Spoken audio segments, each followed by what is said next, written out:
probably got to get that. So how do you feel coming into the fight? Feel good, ready to do it. Every time you fight lately, especially, it's been a big fight. But is there anything that's added value to you? I mean, Fox, Robbie Lawler, all that. Is there anything that feels a little different about this one? Another fight, and nothing more to it. Main event doesn't. Nope. Yep. Same old thing. No cuss words. Same old. What do you think you have to do to be a favorite at some point? To be a favorite? Yeah. It can't happen. You win every fight. You're underdog every time. I don't even look at the betting odds, so I don't even care. But I anticipate, to be a favorite once, I don't know, maybe I'm champion or something. Maybe they put me against some retard or something. I don't know. But, it ain't, that's irrelevant in my mind. I don't even consider, I don't look at the betting odds. I don't care about the betting odds. I don't even, people, the only way I know is by you guys telling me. So on the other side of that, it doesn't provide motivation to you to be underdog because you don't even care? Nope. I'm the underdog in every fight, in my opinion. Regardless of whether you guys tell me that or not, if I'm the favorite, I'm still the underdog in my mind. Does that help you with your motivation? Put a little chip on your shoulder when you feel like Absolutely, that? Yeah. I look at, if I was fighting one of you guys, not even trained, I would look at myself as the underdog. That's how I see it. Is you're a human being, and I come into camp, with the mindset that I'm weak, I suck, I'm no good, I got a ton of work to do, and that creates a fear in my mind, and that fear creates motivation, which creates drive, which creates energy. Now, by the time I get to about this point, I'm no longer afraid. Were you a Robbie Lawler fan? I mean, is this a guy that you watch? Obviously, he's been around forever. Yeah, I guess a little bit. I was more of a Nick Diaz fan when he knocked him out. And everybody's billing this thing as like fight of the year. I mean, obviously, even the UFC themselves is putting that on Fox. This is going to be the fight of the year. Does that? I mean, I could see in some ways you could say, I'd be really smart to just wrestle with this guy. I'd probably be better served there. Is there any pressure on you to feel like I got to go deliver on this fight of the year type performance? Or maybe not pressure, but just a sense of responsibility? Look, I put enough pressure on myself to go out there and just fight a good fight. Whether or not I fight a certain way is another, irrelevant thing. My entire thing is, from the moment I wake up at 8 in the morning till the moment I go to bed at 10 at night, I'm thinking about how can I improve my performance, how can I get better, how can I, I don't worry about how the fight's going to be. Nobody knows how the fight's going to be. That's all speculation, and there wasn't no championships won on speculation. As far as what you're going to do, is that more? Do you still have more of a go with the flow idea, or are you going in with an idea of like this is what I'm going to do? Well, what I say I'm going to do is I'm going to win the fight. I don't really go too much further than that. Of course, there's little things that I wouldn't want to get into here, before the fight. But of course, there's little things you have to change up for every fight. But the only thing I plan on doing is winning the fight. Whatever I got to do that, whether it's cut my arm off or sacrifice my body to the gods, whatever it is, I don't care what it is. I'm not concerned about what I have to do to win the fight. It's about just winning the fight. So how much of Lawler have you watched? Probably every fight he's ever had. Yeah. And this was kind of like your thoughts. I mean, as far as you impressed overall? I'm impressed with it, every fighter. Everybody. Of course, you look at his record. How you win is not what impresses me. It's what the end result. You win, it's impressive, right? So, like his last couple fights, especially against Rory and Jake Ellenberger, and some would say he beat Hendricks too. It's not what he did wasn't so impressive as the fact, or how he did it. I say what wasn't so impressive as the fact of what he did, right? I mean, he beat Rory, he beat Jake, and he maybe beat Hendricks. So to beat those three guys in a row that's impressive. Was it a special accomplishment for you to pick up a win here, or does it not mean anything until you get that title shot? Well, the fight doesn't mean anything until I finish it.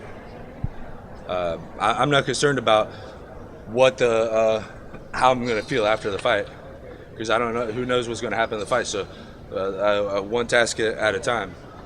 I'll win the fight, and then I'll worry about whether it's special or not. But I have to win, or else it's not special at all. In your last fight, did you feel something great was going on in there, or was it just like I'm just fighting and I'll analyze it later? I didn't realize anything was going on there. I knew I was I mean, well, the first round, first half of the first round, I was just surviving, and then beyond that, no, I was just fighting my fight. It's such a looking at it from the outside, I don't know how you guys would view it, because I'm in there, but when I'm in there, I don't have any idea what's going on. I don't realize a good fight, bad fight, winning, losing. I don't care about none of that stuff. I'm just fighting each moment. Take that moment for what it is and make sure that I'm doing a step ahead of him in this moment, and then the next moment to take care of itself. Did you watch it back? Oh, of course, yeah. What did you think about it? I wasn't very happy with my performance, but I'm moving on. I've had so many questions about that last fight. My mind is on Robbie Lawler right now. Not about the fight, but how many times did you watch it? I don't know, probably 5 or 10 or something. I just watched it. Really, I only watched it once myself, and then everywhere I go, hey, you want to watch your fight? All right, man. Just skip the first round. Alan, Shoot Media, man. So, how's it going, man? Good. So you said you want to be one step ahead of them. Realize throughout the fight it'll take care of itself as long as you do that. Can you expand on that a little bit? What does it mean to be one step ahead of him? Well, if I punch him before he punches me, that's about all it really is, honestly. Dictate the fight. Yeah, I mean, I could put you through a whole seminar of footwork and feints and all this. Stay a step ahead, but really what it comes down to, I punch you before you punch me, I'm a step ahead of you. To expand upon that, I could sit here for an hour. Right. I don't want to. And as far as obviously you want to finish the fight if you can, but do you see this thing, if it goes the distance, do you see that as a nice advantage, and you don't mind if it goes the full distance because? My focus has zero to do with outcomes. How the fight ends is zero. That is null, irrelevant, nothing to me. Like right now, what I'm focusing on is I want to get the best media workout that I can, then do the best media interviews I can, then I'm gonna do the best weight cut that I can. It's all about the moment. When I lower up in the locker room, I'm thinking about how can I warm up the best that I can right now, and then in the fight, how do I do this round the best? Each piece by piece is, you build a beautiful forest by making a bunch of beautiful trees, right? Not by, trying to build a forest. Each tree is what makes it work. So then, even though the end result is important to you, obviously you want to win, the performance is the thing that you're really saying. I want to make sure that performance is. Yeah. And that's a very difficult thing to do, because everything I'm doing is based on the purpose of what I'm doing is to win. But the whole time I'm trying not to focus on winning, right? So it's definitely conundrum, or I don't know. When you were doing your workout, you made mention I'm not sweating. Are you kind of in a mood right now where you think, from a conditioning standpoint, do you feel the best you've ever felt at this point in time? Or I feel really good. Yeah, I feel excellent with everything. Is there anything different that you did, more cardio or different kinds of work in this camp? Or just man. smarter training. Actually, this camp, man, I was like, let's get away from the smart training. Let's go back to hard training. Fuck that, I'm sick of everybody talking about overtraining and train smarter and all this crap. I said, let's go back to being raw, crazy, stupid sons of bitches in our backyard and, just wrecking each other every day. And I think it worked out good. We said, that's all you ever hear about all the time is train smarter. He's overtraining. He's scientific. Blah. I said, man, let's go. That's what we did. I trained in my backyard, in a gym, right down the street, right in my backyard, and brought in tough guys that we just beat the shit out of each other every day, and that's how we do it, So I just call it, getting back to the primitive, back to the raw, back to what's real, back to what got me here.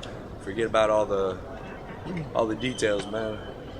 No monitor devices and stuff? No, we're carrying fucking wheelbarrows and sleds and running up mountains and, picking each other up, I throw a man 100 times, it's better than picking up a weight 50 times or 200 times. Matt, when you survive a body shot like that in a fight, though, what do you attribute it to? Is it like being in great shape? Is it like a will kind of strength, or what is it? Luck. A little bit of luck. I don't know, man. When he hit me with that body shot, I think it had a lot to do with experience, honestly, because what I did was I opened my face. I exposed my face to be punched so that he wouldn't punch my body. If he would have punched my body one more time, just stopped, focused, punched my body, the fight would have been over. I couldn't have took it. No way. So I opened up my face, I covered my body, and said, here, punch me in my face. And that's why I ended up going for the choke, because I exposed my neck and my face, and he punched me a couple times in the face. And, you know, a lot of people don't realize headshots are way less painful than body shots. Body shot fucking sucks, straight up. The worst thing in the world. Is that it? All right. Thanks guys.